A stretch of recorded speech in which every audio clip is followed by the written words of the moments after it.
So I recently celebrated my birthday, and while I am very excited, during my birthday, I decided to sit with myself and just reflect on how far I've come, the things I've learned along the way. And I thought, why not share this with some people, what I've learned in the past 25 years.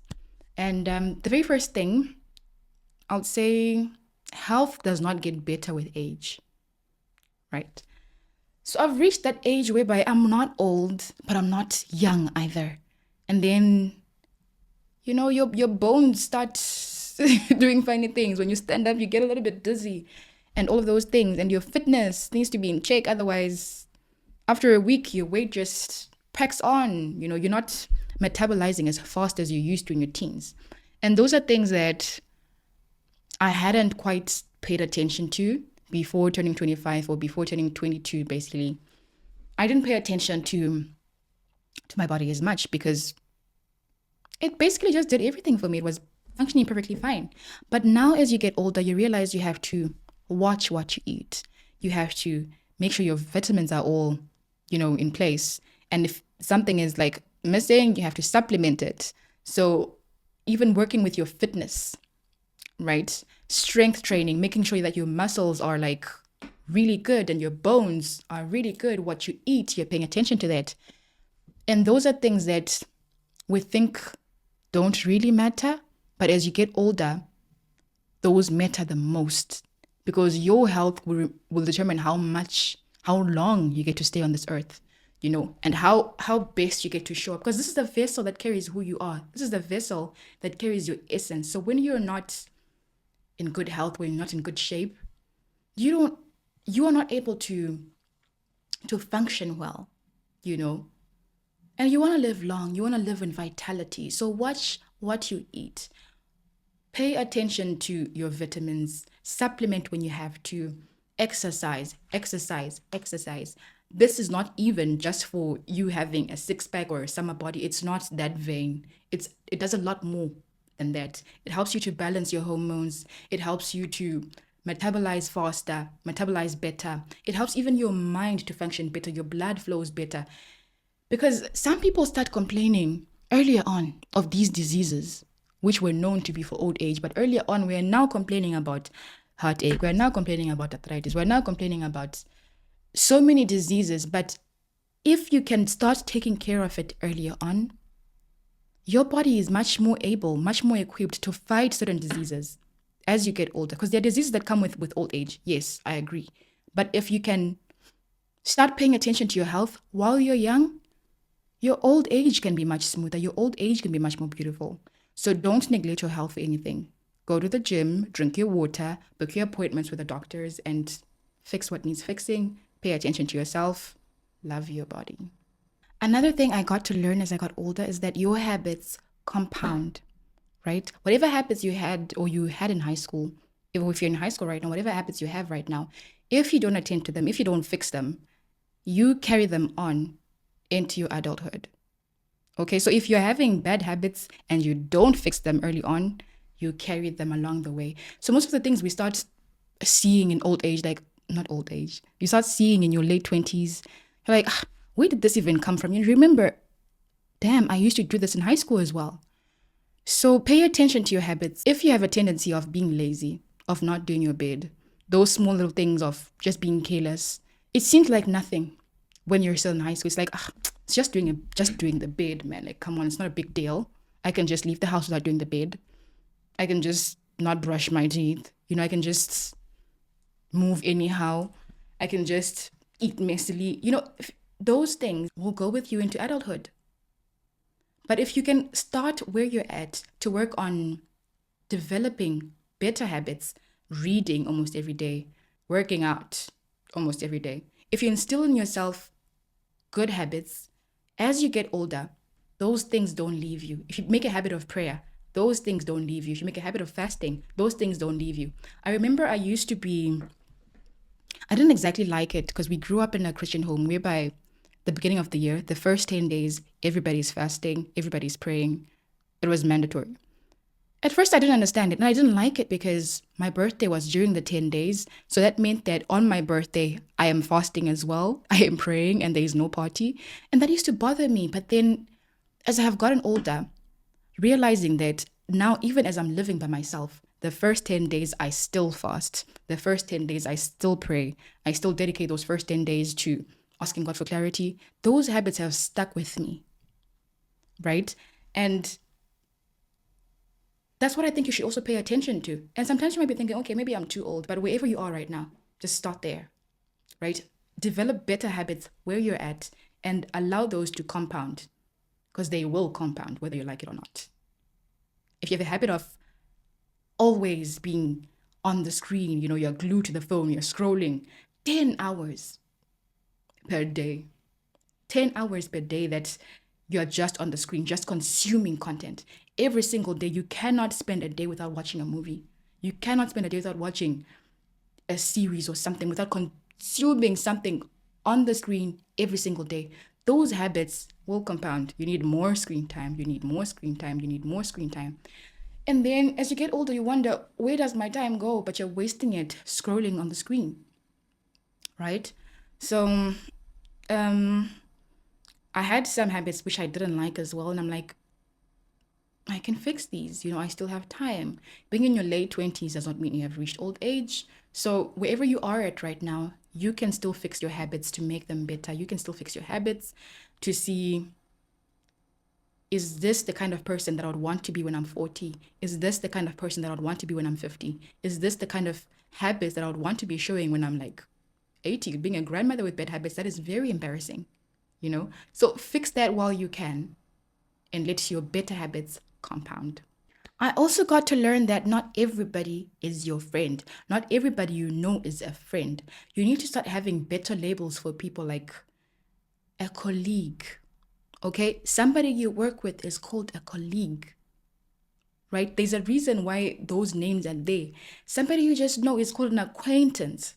All right? Like, don't just be calling everybody friends because that title means something. So label people for who they are, because now when you become disappointed, when you become betrayed, and you wonder, why would my friend do this? But were they really your friend? Or were they just somebody you did favors? Or were they just an acquaintance? You expect people to hold certain secrets of yours and be trustworthy, but label them correctly, because you become disappointed when you have expectations of people and they can't meet those expectations because in their head they're on a very different page. You're on different pages and different books, right? They are probably just seeing you as, a means to an end, while you have completely put your trust in this person. So as I'm getting older, I'm learning to label people as they are, as they show me that, okay, this is who I am, then I label them as that. Not just assuming that because somebody smiles at me, they're my friend. No. Somebody smiling at you, somebody being nice to you does not mean that they're your friend. There is more that comes with certain titles. So pay attention to that. Pay attention to how people talk about you, even when you're not there as well. How people talk to you, how people treat you, how people treat you when other people are around as well. Because sometimes you are good when you're by yourselves. Then let other people show up who they think are better than you and watch if they can still treat you as nicely. Right? So in high school, in school, we don't really see these details. But once your frontal lobe has developed, 25 is the big age of the frontal lobe being fully developed, you start to really notice.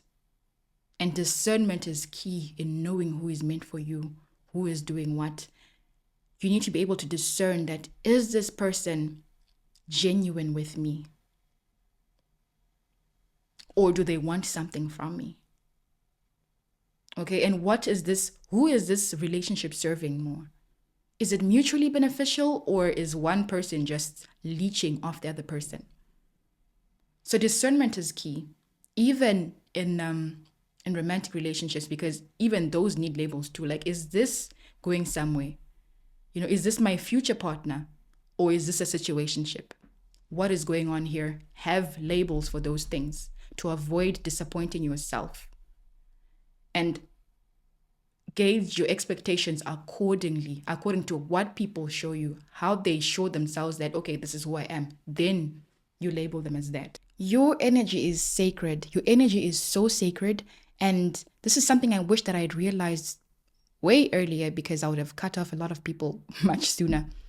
The people around you really influence how your energy vibrates. You know, have you ever noticed that there are some people whereby you are in their presence, you just become so much happier, you just become so much lighter. The world feels like it's floating, and you are happy, you are vibrating high. And then there's some people whereby they don't even need to say anything. In their presence, you're just depressed, you're just down, you're just stressed. And then they open their mouth, they're complaining about something. Then all of a sudden you're being reminded of your own problems, because misery loves company. So they're complaining about something. They expect you to join in as well and complain about something. And then now your energy is lowered as well.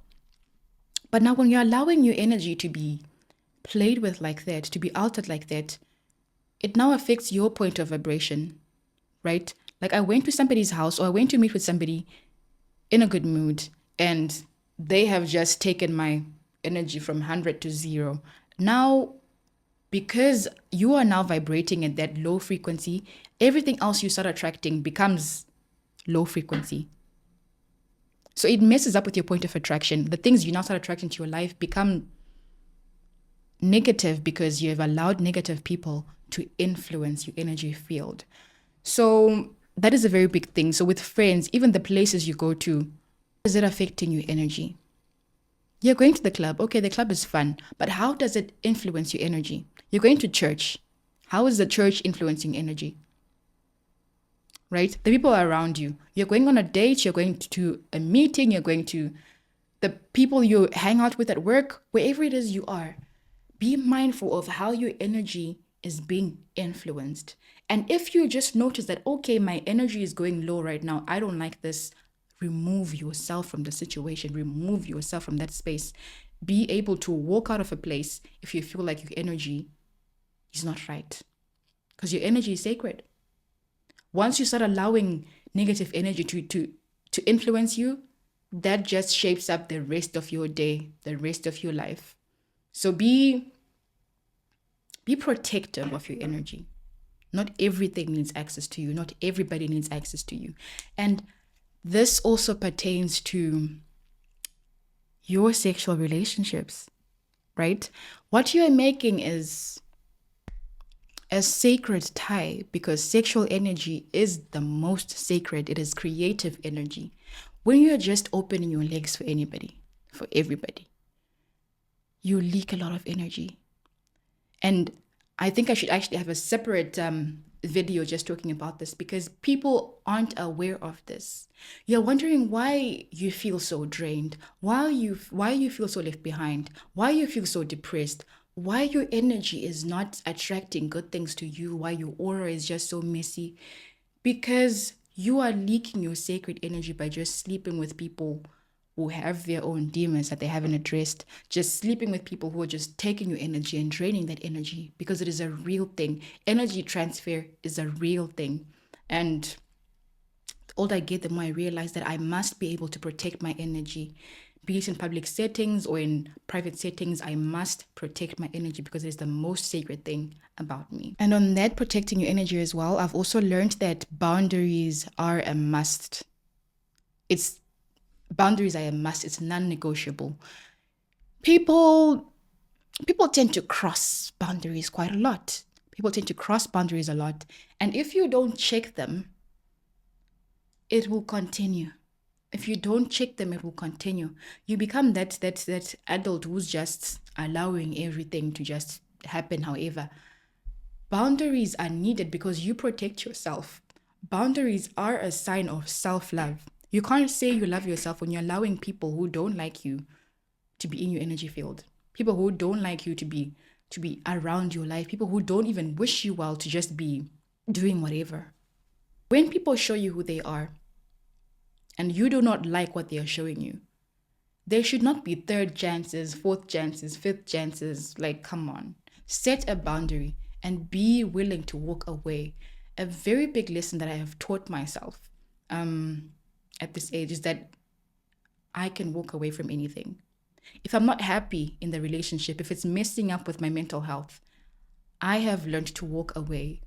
It is a very powerful thing when you become so sovereign that if a situation no longer serves you, or if a situation is no longer positive, you walk away. Most people stay stuck in these nasty situations just because they are so scared to walk away. They wonder, oh, how will I make it? How will I live without them? Oh, I'll have to start again, start afresh. Start again if you have to. If you have to go back to square one, sleep on the floor and whatnot, start again if you have to, but protect your energy. Let your boundaries be firm. Because once you're showing people that you're very desperate, like, oh, I can't live without you, so I have to stick with your bullshit because you're my means of survival, they will continue to treat you in shitty ways. They will continue to abuse you mentally, physically, emotionally, whatever ways they can. They'll continue to step all over you because you have not set a boundary to say, I don't tolerate this. Even at work. Okay. So we tend to think that your bosses are God. They are not God. Right? If your work situation, your work environment is hurting your mental health, if your work situation is not conducive for you, for your soul, be willing to walk away. God can catch you. Because we tend to think that, because there's this phrase actually that goes, Chawawana Batisisa. It's an African proverb from my country. That if you get something from the ancestors, hold it tightly because you won't get it twice. And I feel like that phrase has really messed up some people into holding things that they think are irreplaceable, but are still harming them. Right? You're holding on to a husband who is beating you, who is cheating, but man, you're dying on the inside, you're killing yourself. You're at a job whereby you've asked for a raise and the boss is not even paying attention to you. They've piled you on with so much work and the money doesn't even make sense for the amount of work you're doing, and you still hold on because mzima ipekaviri. God is able to give you better. God is not on a budget. The universe is not on a budget. Right? Once you set your boundaries, define what it is you want, and walk away from things that you do not want. Walk away from things that are hurting you and trust God to give you better. Because that's where your trust is tested. Can you trust that God can give you a better husband, a better man who loves you and treats you better? Can you trust that God can give you a job or a business idea that can actually serve you better? Can you trust that God can give you whatever it is you need to move forward if you just leave this thing that isn't helping you? And I have been tested many times to see, can I walk away? And every time I did, God showed up. Every time I just took a leap of faith and just jumped into something, God really did show me that He was indeed my Father. He was indeed my source, because your source is not a person. So be willing to walk away if a situation is not serving you. Set your boundaries. That is the biggest form of self-love. I have also learned that crying is not praying. Threatening God is not praying. I had this time whereby I was just going through some things, and I'd be praying. I'd be like, do it now. Show yourself. If you truly are God, prove yourself. And I'd be crying. Like, God help me, God help. Like tears up to here, crying. And when the crying doesn't seem to work, I threaten Him. I'm like, God, I will leave. I'll stop praying. I will leave the church if you, But that is not what prayer is. And there are principles to these things. It's not about who cries the loudest. It's not about that. It's not about who can threaten God, because you cannot threaten Him. There are principles that govern these things, and you have to align yourself with them for them to be able to bring about the results that you want them to. Right? So I'm learning a lot more that also there's a difference between religion and spirituality. And religion kind of tends to maybe I'll talk about this a bit later, the difference between religion and spirituality. But basically, all I'm saying is that there is a way I have now learned to talk to God. There is a way that I have now learned to communicate with my Creator, which is not crying, which is not threatening God. There are ways in which people can pray and be heard. And also, your faith matters a lot, because while you're crying and begging and tearing your clothes off and fasting and all of that, do you even believe in what you're praying for? Do you even believe that you actually can get that? And are you praying from a place of lack, from a mindset of scarcity, or not? Because as long as you still identify as the person who does not deserve it, you will not get it. Show up in your prayer as somebody who deserves to get what you're asking for, as somebody who is worthy, from a place of abundance, a mindset of abundance, to say, God, I believe you have everything. I don't need to be crying left, right, and center for these basic things which you said you have in abundance. God is not on a budget, right? Be able to pray with faith, be able to pray with belief, not crying, not desperation, not. I know there are situations where, of course, being emotional is very much understandable, but don't assume that tears are the way to get God. You don't manipulate God. Okay, you don't manipulate God with tears and threats. And I used to really love to do that, but it doesn't work. You come with faith. You come trusting that God is able. You come trusting that you are a child of God. I mean, when you talk to your own father, when you're asking your own father, your own earthly father for things, do you go saying, oh, Father, please, please, please, do it for me, do it for me. If you don't do it, I will leave this house. If you don't do it, like, it's very dramatic, and we do that quite a lot. But think of how you would talk to your own father. And that alone can change the way you see prayer. But that's just my opinion. Everybody's free to pray how they want to. And yeah.